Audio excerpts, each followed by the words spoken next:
Let's be real for a second. We tend to look at the stock market and just see a bunch of numbers and charts going up and down.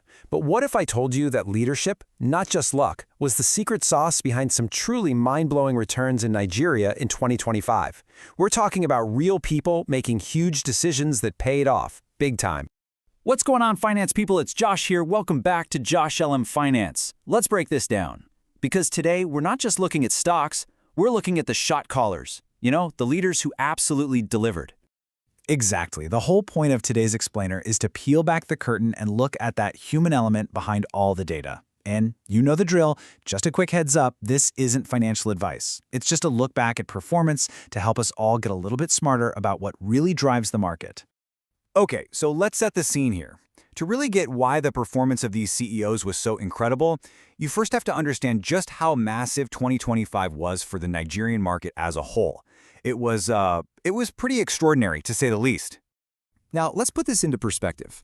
A 51% jump in the main all-share index? That is huge. For most global markets, the average annual return is somewhere in the single digits, right? So 51%? That's a full-on bull run. It signals a massive wave of optimism and a serious amount of money flowing in. And this ties right into that, a nearly 60% climb in market capitalization, which, in simple terms, just means the total value of all the companies on the exchange swelled by more than half. That's an incredible increase in overall wealth. But here's the kicker. Not everyone grew by 60%. Some companies grew way, way more. And check this out. This wasn't just a couple of big names pulling all the weight. We're talking about 45 different companies from all sorts of sectors that more than doubled their value. That shows incredible, widespread strength. It really makes you wonder, who is steering these ships? So, let's get to the main event. We're going to count down the top executives whose companies delivered some of the most insane returns of the year. We'll start at number 10 and work our way up to the very top.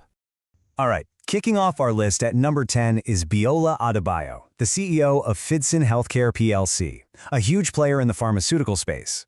So under his leadership, the company made this really bold move with a 21 billion naira rights issue. Now, for anyone who doesn't know, a rights issue is basically when a company offers its current shareholders the chance to buy more stock, usually at a discount. It's a way to raise cash without going into debt. The market absolutely loved this strategy, and investors were rewarded with a massive 223% return. Not a bad way to get this list started, right? Moving right along to numbers 9 and 8, we have Taiwo Adeniyi at Vitafoam, a household name that really delivered, and then Chuka Mordi at Ella Lakes, which is maybe a less talked about company, but was clearly very well managed. It just goes to show you, these big gains came from all corners of the market. And at number 7, we've got something pretty interesting. A co-CEO setup with Decor and Align and Arjun Udani at Mercure Industries. I guess two heads really can be better than one sometimes.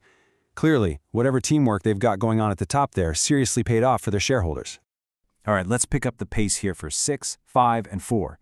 We've got Girish Sharma at Guinness, a classic consumer brand, making some really strong strategic moves. Then Femi Asanuga over in the insurance game with Mutual Benefits, and Ruben Osai at the Initiates plc. I mean, just look at the diversity here. You've got consumer goods, insurance, industrial services. The common thread was just strong, decisive leadership. This is that premium I was talking about earlier. Okay, let's slow it down a bit. We are now entering the top 3.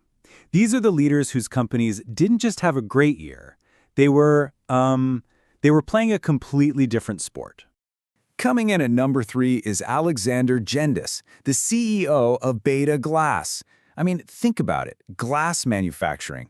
It might not sound like the sexiest industry in the world, but under his leadership, it became one of the hottest investment stories of 2025. That is just pure execution. Our runner-up taking the number 2 spot is Chris Okoro, the CEO of Unicell Interlinked. Investors who got behind his vision and his execution saw near 5-fold gains. A 500% return is, well, it's just wild, but somehow it still wasn't number 1. And that brings us to the very top of the mountain.